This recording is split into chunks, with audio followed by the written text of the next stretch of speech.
Here we are. Mm-mm-mm-mm-mm. Just look at that title.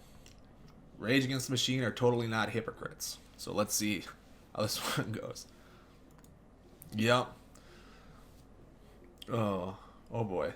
I don't know. Have you guys seen anything on the whole ticket scandal with Rage Against the Machine for their ticket prices? Um, so a basic rundown before we get into this and what they are. Yeah. So what's happening is scalpers and third-party sellers are selling the tickets for like 300, 400, upwards of $1,000 for these shows. Face value, they're 125, and we'll get into this more here. But he's trying to paint because Rage Against the Machine's anarcho-socialist um, band. You know, all their lyrics and stuff are that way. And so he's going to call them hypocrites because apparently socialists can't uh, make money for their labor and stuff like that. I'm pro-capitalist, I'm all that stuff there, but even I understand that socialists love when labor gets paid what they're working for. Yeah, it is funny. I mean, how many people don't realize that it's they're left wing, um, as far left wing as they are? It's funnier than hell. How many of these? There was a tweet on Twitter. I don't know who shared it. Otherwise, I'd go find it. But it was, I think, Cultured Tweets or somebody like that copied and put it up. But it's like, yeah, I went back with this new Rage Against the Machine concert. I went back and listened to their stuff, and I didn't realize how woke and SJW these guys were. It's, I mean, maybe you just hear the angry stuff, but I mean that doesn't seem to surprise as much anymore. Like if you listen to, or if you know anything about like the Clash being real left wing and stuff like that, they had yeah, they had the song White Riot, which a lot of white nationalists, Nazis, and stuff like that in the UK took to mean, to support um, white nationalism and stuff like that. But if you listen to the song, it's not that. It's about these white people being as upset with like the system that they go out and protest the same as people of color do in there. And so there was a documentary I saw a while back, and they did it in order to come out and say, hey, this song is not about what you think it is, like the white nationalists and stuff. They did a big anti-racist um, concert or festival. Yep, Born in the USA. Yeah, all those songs about that conservatives sing, they're like, these aren't about what you think they are. It's funny. There's a whole lot of them. Now I can enjoy some of that. So in my more conservative youth days and stuff, there's a band I really like from the garage scene um, called International Noise Conspiracy. So they're another big lefty band doing garage songs like that, and I knew it, but the songs were good, and I thought it was funny, and even my kind of um, stick it to the man kind of teenage stuff there. So I'd have no problem going through, as a conservative leaning person, going through town blaring their song like "Communist Moon" or um, "Black Mask" and "Capitalism Stole My Virginity." All those ones, and just because I knew the more kind of conservative people and stuff that heard that it'd kind of be weird and kind of edgy, just kind of for fun. But I enjoyed it because it was good music. Even though I'm not a communist, I'm not a socialist, I'm not any of that stuff. But so that was me. So let's see how he spins this, because I did some digging, and we'll show right away why it's funny. Machine have always been an intensely political band. The entire thing has been based on projecting a certain kind of radical left-wing politics, as you can see on the Wikipedia article about their political views, with the picture of them burning the American flag at Woodstock 99. That should tell you everything you need to know about what Rage Against the Machine think about the United States. Now, Um, I find this funny as someone who used to watch Sargon back in the day. Um, he's really gone head over heels for this nationalist bent kind of thing that in his earlier days he would have been, or at least pretended to be against, and all this stuff, and been fine with this. But it's part of moving away from it is finding out how over time he's looking for these weird gotchas that aren't gotchas, and so burning the American flag doesn't mean like, hey, fuck America, we hate America, right? You can do that as in protest and then go and yeah, 21 years ago. But yeah, these protest stuff, you can burn the American flag because you can burn it. You don't like what it stands for, in its foreign policy, and still be like, hey, we want to live up to the ideals of what America is, right? I mean, I know. Yeah, I mean, I know. There's a lot of things here. You'd look at me and say, "Oh, you're a radical, far lefty," and it's like, dude, I'm a guy who self-describes as a fiscal conservative, as part of the important part that drives a lot of my political views, basically around, and it's not fiscal conservative in the way that like Grover Nordquist would. Yeah, yeah. This is during the Clinton administration, right? Somebody who's going to argue, Sargon would probably argue is a far lefty, even though Clinton was part of the third wave and part of the move towards the right, with the Democratic Party stuff. That's changed now, and we'll get into that going further, as it's kind of come around and the progressives kind of started slowly bringing it back, left to center. But yeah, it's just weird. It's one of those things, these weird gotchas, and this whole video is, and that's what started moving away. And it's like, hold on, that's not what's going on. And we'll see with some of the links. I've tracked down a couple of his links that he shows on screen, but he doesn't bother to read. Well, yeah, as a far left band being way against the Clintons were part of the whole third way movement, right? He talks about. We'll get to it here. We'll get into the video, but don't want to spoil it all ahead of time and explain it, and then come back and then watch it. So we'll jump back. Just want to be clear, I'm a huge fan of Rage Against the Machine's music. Ever since I was a teenager, when they first got big, I was a huge fan of this band, and I love their albums. Used to go to punk and metal clubs all across the country and enjoy the music a lot. This was a part of the cultural fabric of my upbringing as a teenager. So it is not without some regret that I am making this video about how I really find them insufferable now. Such a boomer. Sargon is such a fucking boomer. It's ridiculous. But yeah, you like that stuff then, alright? And I imagine he was probably, I don't know. Maybe I give the guy too much credit from being a long time watcher of his content, that he was probably left of center at some point before he's turned into what it is now, to what he is now. But I don't know. Maybe that's just me trying to feel better about this short time, or the years that I watched him. But yeah, now it's just ridiculous. Yeah, it's these weird gotchas, right? And I don't know. It's something. He doesn't have a fucking clue what these political ideologies are. Even if I oppose him, I'm not going to make the same dumb arguments he's going to make later in the video. But yeah, I don't get it.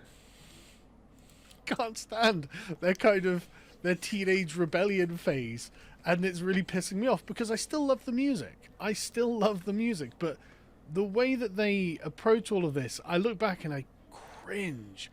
I completely cringe about all this. So this is, again... I'm sorry, cringing about activism? Who remembers, was it 2 years ago now, that he did the big protest with Tommy Robinson, Stefan Molyneux, Lauren Southern, Dankula, and they had the duct tape over their mouths. Um, I don't know if you guys remember that one, but you want to talk about cringe political statements? It's something like that. That was cringe as fuck. So I don't get these people supporting more radical, more types of things that are any more cringe than what he was doing. In fact, I think they're a little more. They're not grifters about it because he'll get into a couple of the other things there. But yeah, that would have been nice if they kept the duct tape on. Yeah, they've always been explicitly left wing, and we can just pop through this article, and it'll give you a really good overview of what I mean. And everyone knew this when we were young as well. Even if you weren't particularly political, you knew this was a very political band. They're vocal supporters of the Zapatista Army of National Liberation. These are a radical communist group from Mexico who want independence for a certain particular area. I'm no expert, blah, blah, blah. Well, so, correction, they're libertarian socialists, so that's different than communists, but they're all the same with Carl. The lead singer said, "It is important to me as a popular artist to make clear to the governments of the United States and Mexico that despite the strategy of fear and intimidation to foreigners, despite their weapons, despite their immigration laws and military reserves, they will never be able to isolate the Zapatista communities from the people in the United States. Through concerts, videos, interviews, broadcasting of information at concerts, and our songs' lyrics, we have placed within reach of young people, our audience, the experiences of the Zapatistas. We act as facilitators of the ways in which they can participate and put them in contact with the organization and Zapatista support committees in the United States." I think you might think that now, Snarky, or at least say that now, but he wasn't saying that quite the same during the election season about Clinton, or at least from what I remember. He kind of took the establishment thing, and there was still that time where he came out in support of like Justice Democrats. So when he was still kind of closer friends with Kyle Kalinske, I don't think they're friends anymore. But yeah, so he seemed, so this is kind of the how you get sucked in to a bit of Carl's content, or at least back in the day. Now it's pretty hard to see anybody getting sucked in by this. Yeah, he came out and supported it right away because he wanted to get rid of the establishment. Justice Dem, he tweeted about it. He can't find the tweets now because guy can't keep his mouth shut on Twitter, or behave, and gets yeeted off there all the time. But yeah, so that was part of it. So that was kind of the lefty with the problem with lefty things that kind of sells. That made it much easier to fall into his content back in the day. Now it's not. Like, now it's just a big act that you can read through. Well, see, no. This is something we disagree on. TJ, I think, TJ was a Bernie supporter in 2016. He was, if you followed him long enough, you'll remember there was a short time he got into a big fight with Devin Tracy. Atheism is Unstoppable, called Devin a racist for citing the crime stat stuff, and so that was something. So he was aware of that and did it there. He's got other things and other really dumb ideas, but he was a guy on the left. So he's one of the ones that I think was more sincerely left to center guy that support that the lefty criticizing the lefty, so like the dirtbag leftists of the day. But yeah, he called Devin a racist. He was on Vadim's side in that whole thing, or at least for a while. He kind of backed off on it, and he kind of accepted some of Devin's arguments in the change. So like the crime stats, they all do the 52%, 13% of the population commits 50 whatever percent of the violent crime. So he called Devin a racist over that stuff. Now, after that, during the real heavy anti-SJW phase, he kind of picked some of that stuff up in his talking. He's kind of abandoned it now. But yeah, there was a big thing and a big brawl between the two over what was racist and stuff.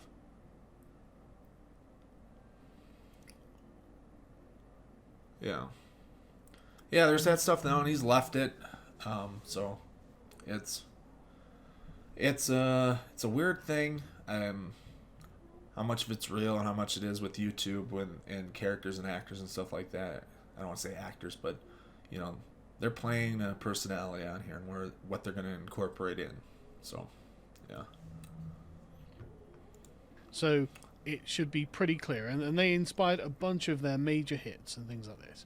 So it's pretty clear, and then you can see just the way that they've been activists throughout their career. Again, going back to like the early 90s and mid 90s. On Saturday Night Live in 1996, they performed with 2 upside down American flags, which they tore down. Very dramatic. They hosted this Radio Free LA concert thing in 1997 where they interviewed Michael Moore, Noam Chomsky, and then the Zapatistas, and among various others, to protest Bill Clinton's election. Because, and this is something that I've always respected about Rage Against the Machine, they've always had a very anti-corporate message, and they've probably been formative in my objection to giant corporations and the world that these things end up operating. So I've always been very much interested and in favor of this aspect of the message. But when it goes beyond this, then it kind of gets cringe. So I don't know. I mean, that was his opportunity to trump Clinton as a far lefty, so I don't know. Doesn't seem he's going all out on that grift there. Still trying to remain some plausible deniability. But it slips really fast. But anyway, again, they keep going. In the Sleep Now in the Fire video shoot, they ended up closing the New York Stock Exchange for the day.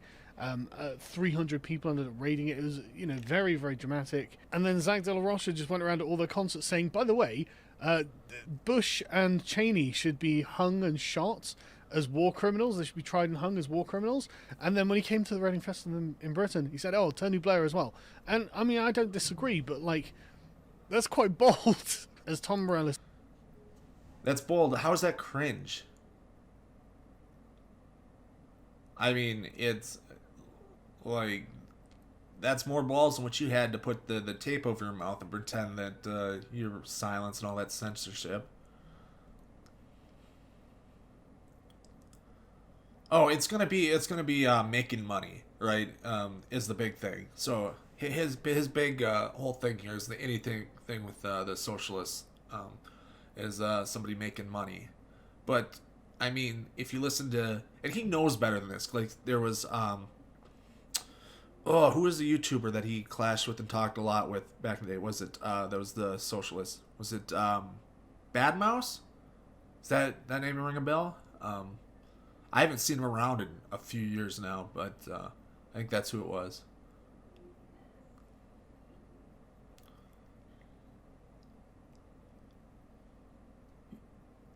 Yeah, but anyway, so he had a debate with a socialist. I think it was Bad Mouse. I think that was his name. And he's just like, yeah, we'd like, the entertainers putting in all this work and all this other stuff and their labor, that they get fairly compensated for their labor, right? That's not antithetical to what we believe, right?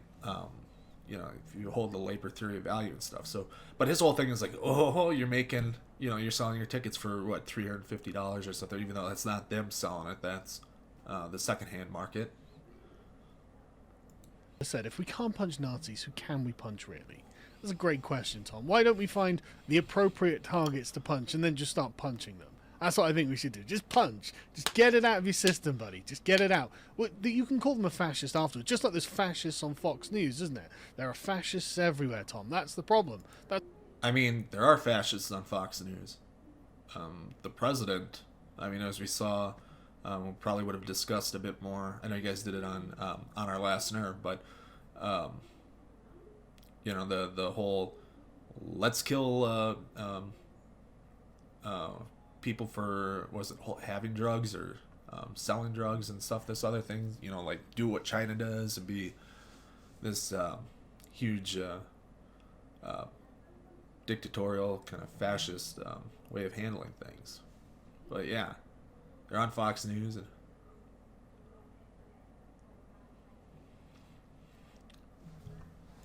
That's really you better burn the American flag, Tom.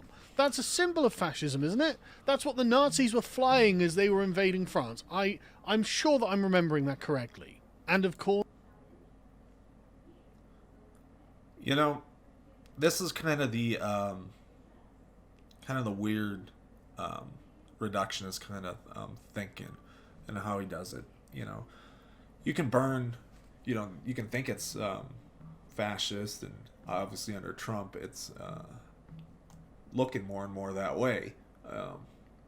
But you can also burn it for anti-imperialism and stuff like that, right? Which is one of the big things they protested, right? So burning the American flag doesn't mean we're burning it because we think America is fascist, especially in 99 when they did it.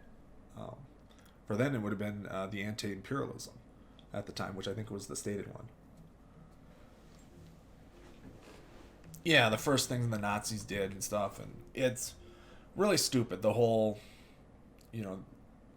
Nazis were a party in Germany, they don't exist anymore thing. That's a dumb argument. We've had an American Nazi party for, what is it, 70 years? 80 years now? I mean, how long that goes back. But yeah, so there have been Nazis and stuff in there, and it's not the first time that the America First stuff, the rhetoric that people have said, hey, hold on, this is real much like the Nazis. So Dr. Seuss has all those cartoons that you see going around talking about how tied in America First people are with fascism and Nazism and stuff like that. Yeah, he claims everything I don't like is fascism. And everything he doesn't like is far left communism, even if it's simple center left politics, something that he says he agrees with. So, yeah, it's there's a reason why I quit following him when he turned into the parody of what at least originally he presented himself as the parody of the thing he was arguing against. But of course, you must oppose Donald Trump if for no other reasons than the environment, because it would be Donald Trump that destroys the environment. I mean, Carl, Donald Trump has been rolling back a shit ton of environmental regulations, right? So that would be his argument. It's not, it's not anything more than that. I mean, these are facts. These are what Donald Trump has been pushing. Naturally, you can imagine that the left-wing outlets and activists of today, they're still thrilled. Rage Against the Machine is still the protest band our generation needs.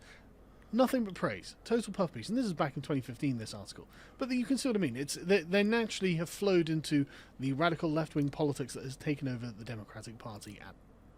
Radical left-wing politics hasn't taken over the Democratic Party. It's not. I mean, jeez. Bernie's the most radical left-wing politician we have. Maybe, in his positions. And most of his stuff is pretty stock. I mean, you supported Bernie in 2016, Carl. Right? You were pro-Bernie before you started going real, deep-throating on Donald Trump there. Oh, my God. There was a video. You guys probably haven't seen it, but during that thing where he compared Trump to the Gracchus brothers of ancient Rome, even though none of that stuff was there. I think was it Sean did a video on it. I think he was one of the early bread tubers that did a video on it. But it's he I don't know. It's money speaks a lot, because I think the last time I checked, he was making something like $15,000 a month on Subscribestar. So money has a way of getting you to lose your principles pretty easy At the moment. And so This is a band who actually don't have to apologize for anything because they have actually always been as radically left wing as is necessary for one to pass the purity test now, which is really interesting. I think that's very convenient. How lucky that is that they've always been on the right side of history. And the band members themselves are not shy about pointing out, well, look, we're a social justice band. I mean, look, they've got the colours of the radical communist Zapatistas in their videos and in their iconography. And when asked on Twitter, how often does it happen that people say, who knew Rage Against the Machine had anything to do with social justice? Now I hate them. And Tom Morello's like, you'd be shocked how often. Well, I guess that's that then. You're pro-social justice, whatever that means, if you can even define it. I mean, I'm against corporate exploitation of native peoples around the world too, which is why I don't buy Rage Against the Machine merchandise. I don't know where you're getting that from. I think it's extrapolating to all t-shirts are made in sweatshops, and so theirs are. There's no evidence or anything he provides here. You would have to have been fairly oblivious to the actual content of the songs or the public performances of the band to not know that they were a band that were very political and had a very left-wing position when it came to their politics. So, to be fair, that is quite funny. But then we go on to the latest scandal. And this one, this is what I like. The nice, you can smell it. It's like frying bacon or something. It's like some pigs are getting their bacon fried.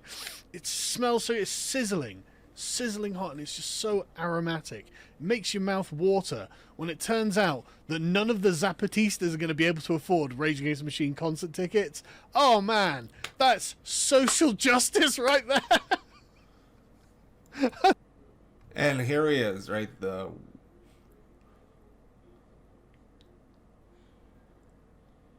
Yeah, I mean, there's a lot of bands that are pretty vocal like this that make an effort to do that. So I have no idea where Rage Against the Machine, who makes their t-shirts and stuff like that.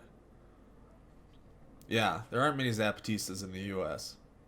So I don't know what he's thinking. But yeah, I would assume, given that he's protested sweatshops, or the band has, for other things, that they wouldn't have a sweatshop making their stuff. If it's done by indigenous peoples around the world and stuff, and they give the money and it's all paid back to them and all these other things, that's different than a sweatshop. But yeah, it's the affordability thing. That's his argument here. But we'll see how wrong he gets and how lazy he is. I mean, there's a reason there's the unit, the Sargon, right? Anything longer than 5 minutes, he's not going to watch it. And these are genuinely shocking prices. Like, the first tweet's like, whoa, $250? What are you talking about? And so Tom Morello was like, oh, no, wait. These are scalpers, right? The most expensive ticket for any Rage Against the Machine headline show is $125 US. That's it. And then we go, okay, fine. I mean, that's a lot of money for one one night, but no tickets are on sale. I mean, it really isn't. Especially if you go with the bigger name bands and stuff like this. It's real easy and stuff. I think, this was well over a decade ago. Like AC/DC tickets are going for $250. Yeah, I know, $250, and I think Stone, the Rolling Stones, I think are coming around, and theirs are like $300-400. So $125 is not super expensive for tickets. I had a cousin on Motley Crue's when their first, this is the end tour kind of thing. We're not doing anything else after this. Oh yeah. Yeah, I don't buy anything to drink at those concerts. Those individual price beer and stuff. I hate it just for like sporting events too, like $9 beers and stuff. And it's like, I'm not buying that. Luckily, when I do go to like Brewers games and stuff, they have a good tailgating culture. So you get down there, they have a good spot for parking to sit up and tailgate. So you get drunk before the game. You go and watch the game, and you come on out. Although they have a, or it used to be. I don't know who sponsors it now, but it was the Harley Davidson deck, that you'd get into, and you'd get free drinks and stuff, quote unquote free drinks. Yeah, I have no idea how he doesn't realize that these are pretty standard prices for these things. You know. Oh, it is. I used to. We had kind of a outdoor kind of multi amphitheater thing that we used for like summer concerts and stuff. So we had like Ozfest and stuff come through town, and like there's other big festival stuff like that we ran. Yeah. Oh my God. It's a good thing to get into those concerts and stuff. I worked like the pop tent, and it's underage, so I couldn't handle the beer, but we'd work the pop tent, and our parents would work the beer tents, and then the festival owners would give the local sports organization that we were part of. So usually it was the hockey team would cut a check for us going over there and being volunteers. So I got there and had free drinks and kind of all that other stuff, working behind the scenes and stuff. That what they were even paying for that stuff. Like it was. God, when's the last one they held down there that I went to? It was almost 20 years ago now. 20 years ago it was like $80 per ticket to get in, and if you wanted the single day passes and stuff, and that's 20 years ago. So these are not super expensive prices. Until Thursday, these are insane online prices. They're fake, speculative scalping. Don't be fooled. All of these are scalpers. Scalpers! Scalpers everywhere!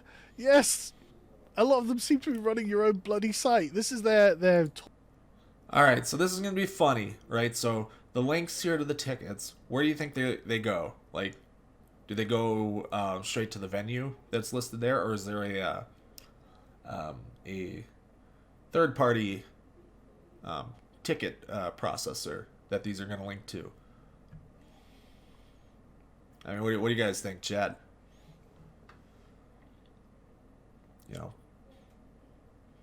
Probably something like Ticketmaster. And it's going to show that Carl has no fucking clue how tickets are sold in this country. Yeah, definitely. poor site, the Rage Against Machine site. And so I just looked at the first one that wasn't booked out, which is the April 23rd and the Oakland Arena one. So I looked at it. I was like, $336? Ticketmaster! You bunch of scalpers!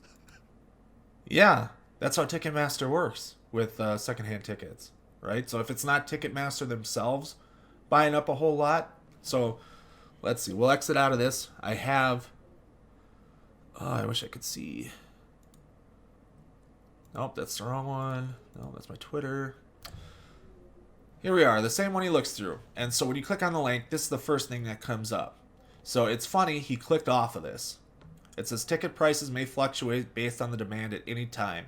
Resale ticket price may exceed face value. Right? He doesn't show that to his audience. He's lying to them. Right? Flat, point blank. About what it is here and trying to say, no, this is them here. So where is my other one? So I live in the Twin Cities. So I went to here. They use AXS. Still tickets available by me, $125 a piece. I may go to this show. Me and my brothers might go and grab these here in mid-May. Those are the card prices. They're not lying about it. The difference is this is a single ticket processor here for the Target Center, which is where they're going to be playing. And the other one's using Ticketmaster, which allows resales. Hey, how you doing, Tria? Yeah. Oh, he's not reading it, right? It's reading some of this articles or following doing any of this research is going to take more than a Sargon, so he's not going to pay attention to it. I can't afford that. Carl, you make $15,000 a month. You can afford that easily.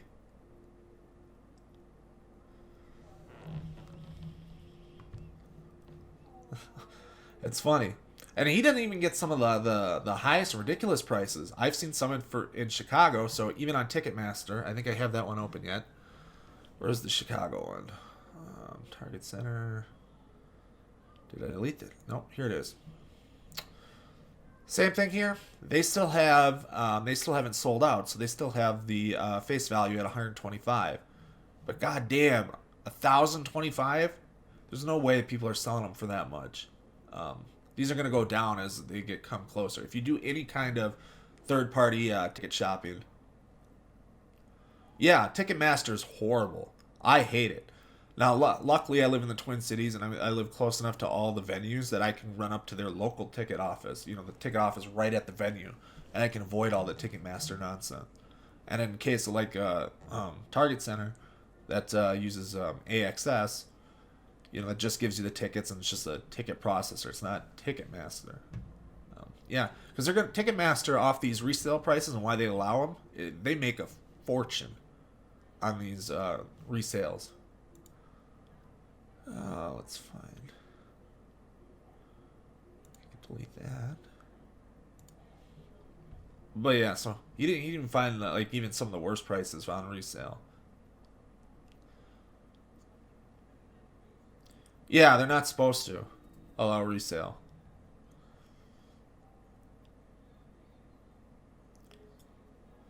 Yeah, so either, you know, what sometimes happens is these ticket processors, I'm not sure if it's exactly this case, but Ticketmaster will buy up themselves at face value half the tickets or whatever, a big chunk of the tickets, and they'll put them up on here. And so these might actually be Ticketmaster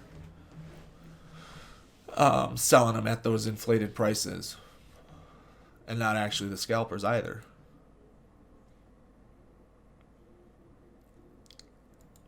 Yeah. I'm gonna pay $300 to be told that I'm bad because I'm white? Why would I do that? Ticketmaster. And I was so interested in going. But I checked out... I mean, I'm sure he was super interested in going. You know. A different one, just on a different site, see if it's the same. This one's giving me the price in pounds, but it's still £274 to 350 plus pounds. So that's roughly about $350 to $500.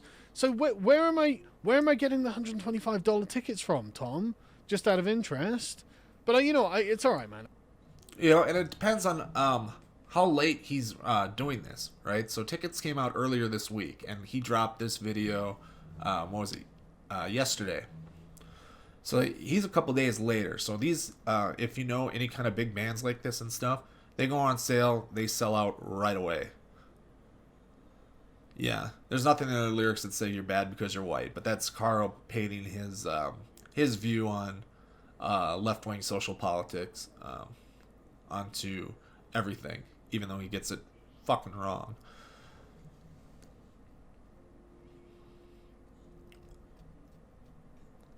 Yeah, all the other links and stuff there. Yeah, so the AXS price and stuff, and all it is they sell out, and you know Ticketmaster does demand pricing.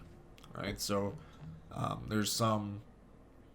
I know this is sports organizations. I assume it goes with some other like venues and stuff as well. But I know from sports, they'll do demand pricing. So the face value of the ticket will fluctuate depending on who you're playing, right? And it'll depend on what time it is the game. So if they still have tickets left, you may even get them from the thing for less than face value as a walk up.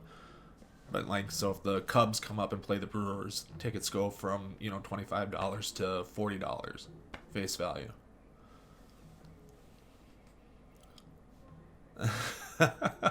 oh,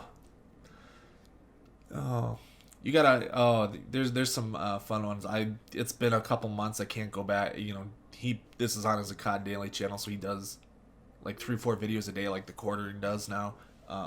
So it's ridiculous to try to dig back for it. But there's one with he gets really salty when people that used to be close to him even mildly criticize him. So there's a pretty funny freak out.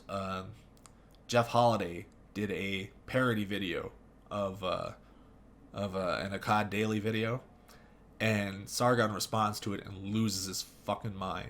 Like, the salt is pouring all over the place. And it's really bad. Like, he doesn't care if you're not close to him. Like, he has this weird sense of honor and stuff towards that he views that has to be there with people that he considers friends. So this was a big one. But the other real big one that he lost his mind over was a David Sherratt, Spinosaurus kin, was back when he was an MRA anti-SJW. He still holds some of those positions and stuff now, and kind of weak there, but he created a Sargon of Akkad parody account and was posting stuff making fun of, you know, what he saw as really bad takes that Sargon was making.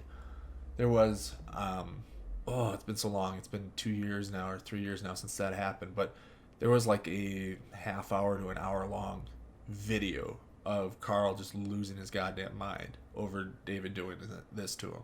So he's got this really, really weird thing. But I'll have to share the link out later. Find the Jeff Holiday video that he loses his mind over. It's funny.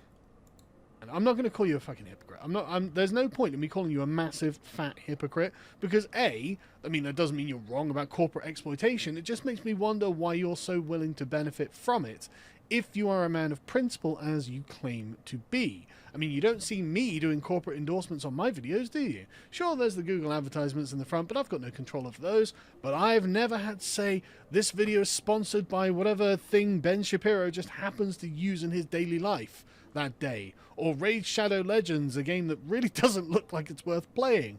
But no, this is why it's fine, right? Because listen. So, this is very much the living in society cartoon meme right here with this stuff here. And so taking some those corporate sponsorships and stuff that he's pointing out here and stuff here, you know what, you're fine with the $15,000 a month is $180,000 a year that you make. I mean, you don't need to make any more money on top of that. You could argue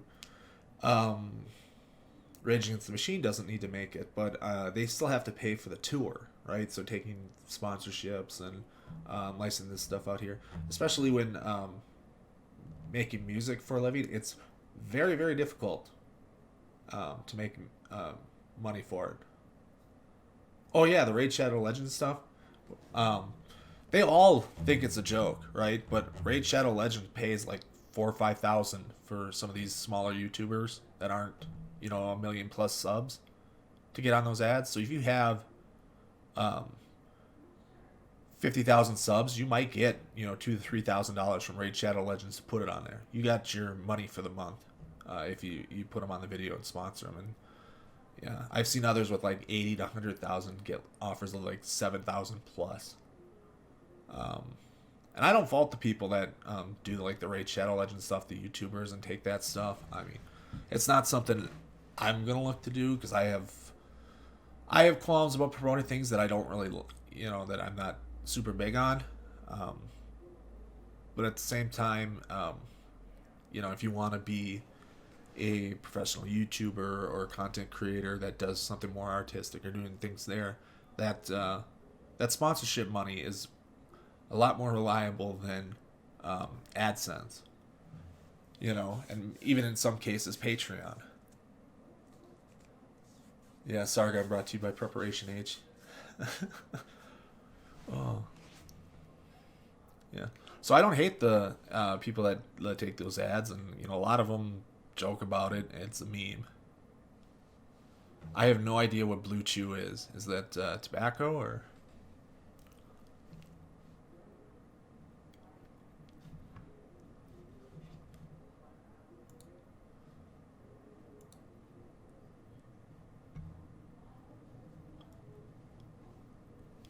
All right.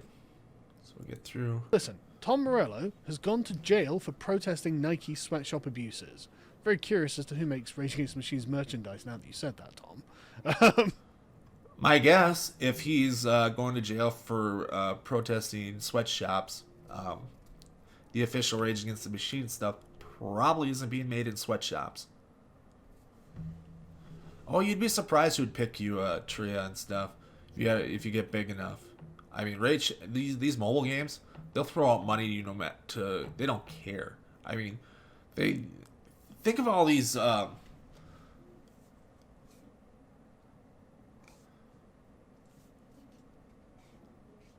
Oh, I was thinking something else. I was not expecting it to be Viagra or Cialis.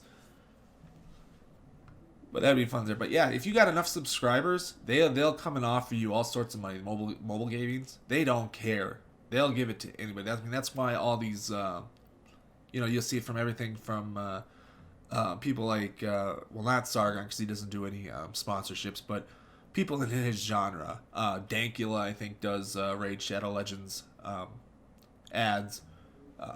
He does it, but then you'll see who's on the left that does Raid Shadow Legends. I know there are a couple that have done it. But yeah, so as long as you're big enough, they'll give you money to throw at it because I mean that's their whole business model is they get your audience in there and then they feast off the microtransactions. Oh, Blue Chew, yeah, that's funny. At least with something like that, I imagine you could be funny about it. So if you think, kind of like the manscaping ones that I see around Harry's Razors and all this other stuff, they allow you to have a little bit of fun at that here. Where these mobile games, you got to talk about how much you love. It's there. I don't know who did it. It popped in my recommendations like 3-4 months ago, but they did a bit about these mobile gaming ads, and so it's like 2 features you really love about this game, all the stuff there, and it's why all these ads sound exactly the same coming across. But yeah, it's. Ooh. And if he's gonna talk about hypocrites and stuff, there was that whole scandal in the anti-SJW community with the Candid app. I don't know if you guys remember that was going around.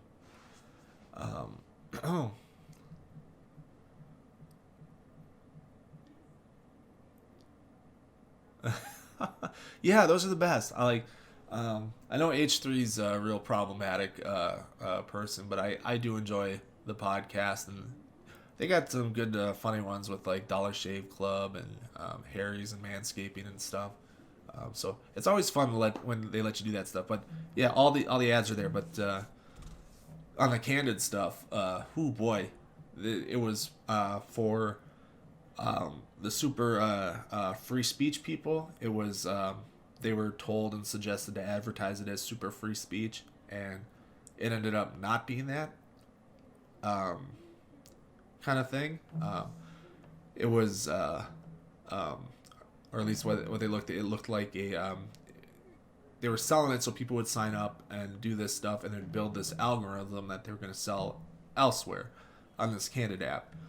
And there's videos of Sargon defending the anti-SJWs that picked it up and promoted it against Harmful Opinions was the anti-SJW YouTuber that caught it, found all these other things, and said, hold on, this is all to train and program this moderation algorithm kind of thing. And so there was a big fight in the community, and some of these more extreme voices in the anti-SJW community were going after the other anti-SJWs that all promoted this app. And Sargon still defended them, and so there's that whole beef between Sargon and Harmful Opinions there for a while, because Sargon stood up for what Harmful Opinions said was his cabal. Oh yeah, yeah. It's weird. It's weird. It's one of those reasons I don't. If I ever do grow big enough where sponsorships is a thing, my policy is always going to be: you send me the stuff that you want me to sponsor. I do a fair and honest review before I take any money, and if that goes up on the channel first before I do any sponsorship stuff. So, That's going to be my policy. I don't know how many are going to act if I ever get big enough to where that's even a possible thing. I don't imagine I will. I have a very good habit of pissing everybody off. John Delaney. I don't think about John Delaney at all. I mean, with less than less than 0% support. I have no idea. I've never looked at Delaney's policies. He seemed like one that was he seemed the whole oh, we got to be super moderate thing to win and stuff, and I wasn't quite super interested in that, so I haven't looked at it.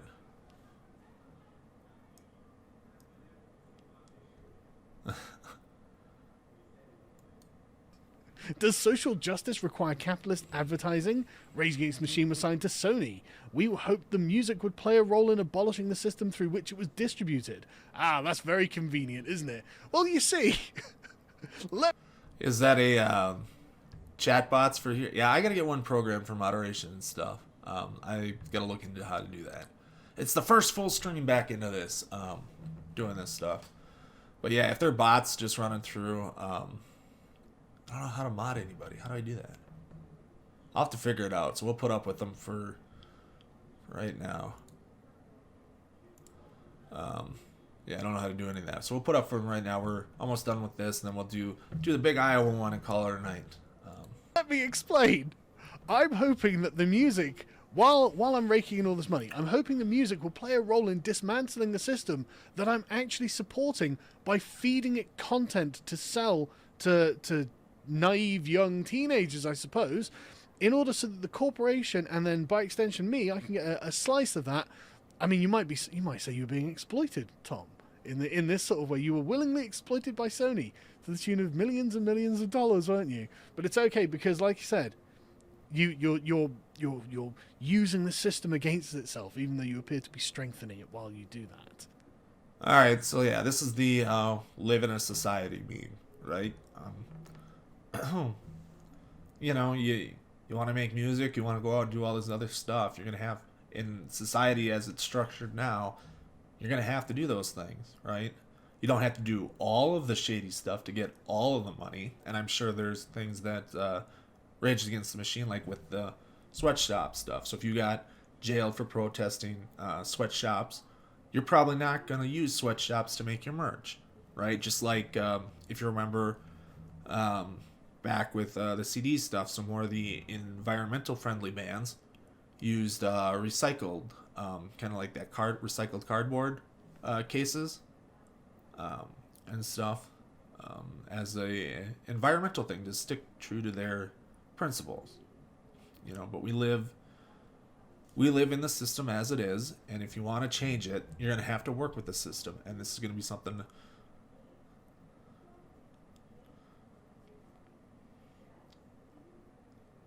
Yeah, it's completely incoherent, his argument. It's just a whole bunch of gotchas, and this is what it serves for.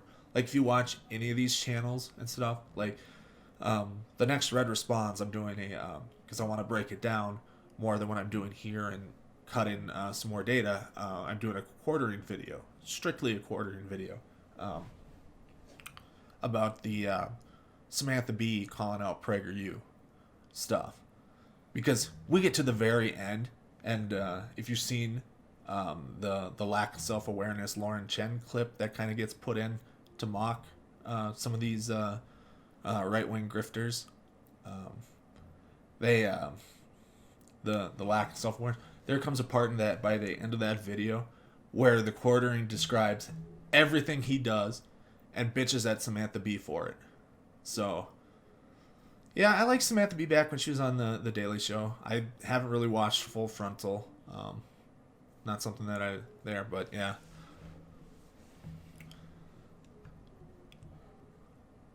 Yeah. Oh yeah. Well, a whole bunch of this thing of this new media that's going to replace the old media. It's like, you guys just sit and read articles at people. I mean, I'm not going to, say anything bad about that's what we do on What's Happening. Yeah, if I was a little more accepting of what my body was, I'd walk around naked. If I had a six-pack abs, nice stuff there. Fuck, I'd walk around naked all the time, but not gonna happen. Not gonna happen with my chubby self. All right, The let's finish argument's this being up. made that a successful rock and roll musician has benefited from capitalism, therefore I should not criticize it. Oh no, Tom, criticize away. There's loads to criticize. It's just, it comes across a bit hollow if you're doing it to an empty stadium or a stadium full of millionaires. I'm just saying. It's not gonna be a stadium full of millionaires coming into this stuff. I mean, these ticket prices are not insane for these types of concerts. So yeah, it's these $100 things there. I mean, thankfully, a lot of the shows I go to aren't necessarily there, but that's just because the bands aren't super big. Like, I've done the $15 shows at the small clubs quite frequently because a lot of the bands I really liked never really took off popularity-wise where they could fill those big stadiums. But there's other bands I do like that I've gone to. What is it? What's the XL here in Minnesota? It's 23,000 or 24,000 seat arena. But yeah. Oh, it was amazing. Like, I wish it was a full club with some of the bands and stuff I've gone to in small ones. So like the Moody Suzuki were my favorite band, and I turned 18 at the right time to be able to go and see them before they broke up. And I had seen all these things. They were in the list for a long time, talking about one of the best live bands along with the Hives at the time. And we went in. There was maybe 20 people at this show. I felt bad for it. It was the Woggles were the opening act. Mooney Suzuki were second, and then it was the Zombies, the '60s band, "Time of the Season," and a couple other hits they had over here. Were their main headliner. They was on Little Steven's Underground Garage tour.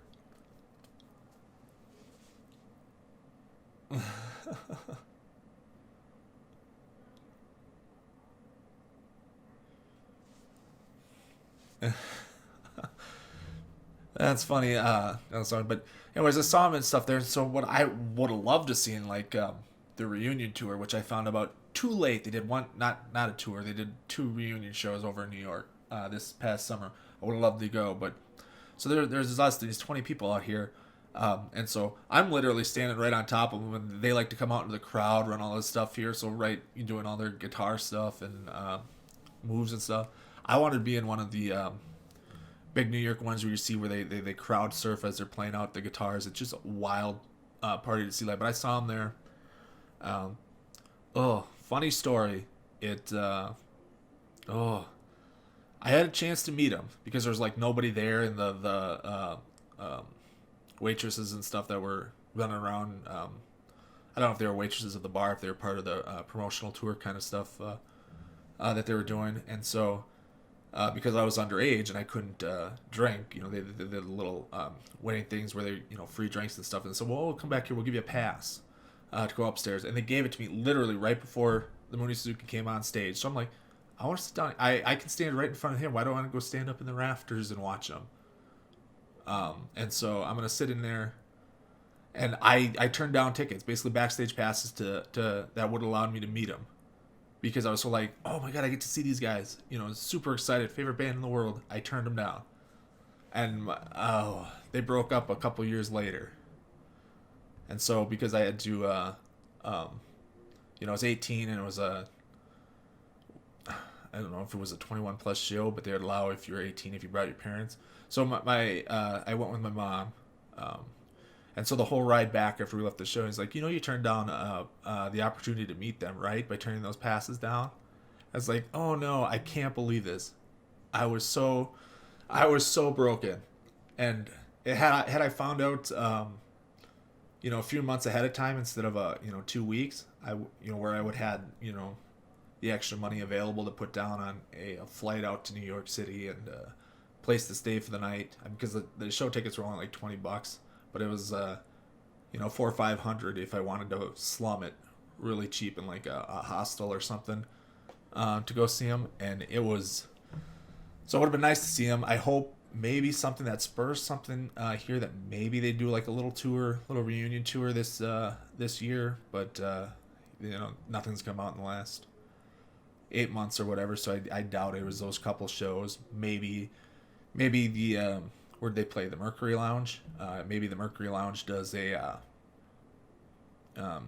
another like a 25-year anniversary instead of a 20 or whatever it was they were celebrating, and they bring them back to perform for that.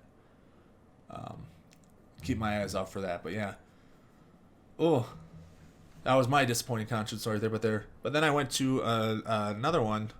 There's a band called the Subways, where they had one minor radio hit here back in the day, Rock and Roll Queen. They were featured. They were kind of one of the bands in the background during one of the episodes of the OC. So got a little noise there. They their second album kind of flopped.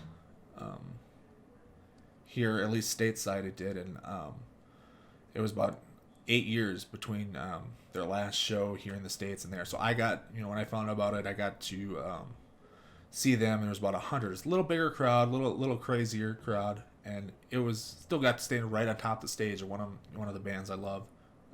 It's fantastic. Those small intimate venues and stuff. Oh yeah, that'd be cool to run into. Working those things. I mean, I didn't ever work like the security stuff like back when we did the like Ozfest and big concerts out at this amphitheater place that we'd volunteer for. So I didn't work the security stuff, so I didn't get some of the crazier stories that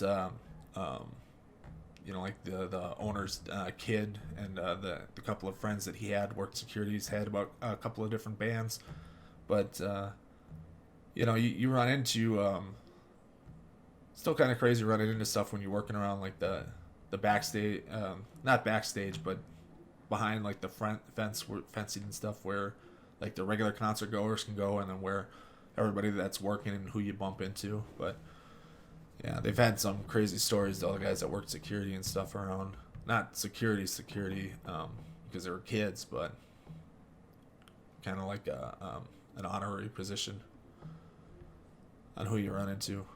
All right, I think that about does it for this video. We're going to do, I don't think there's anything left. We hit every major point, and we're going to do Iowa.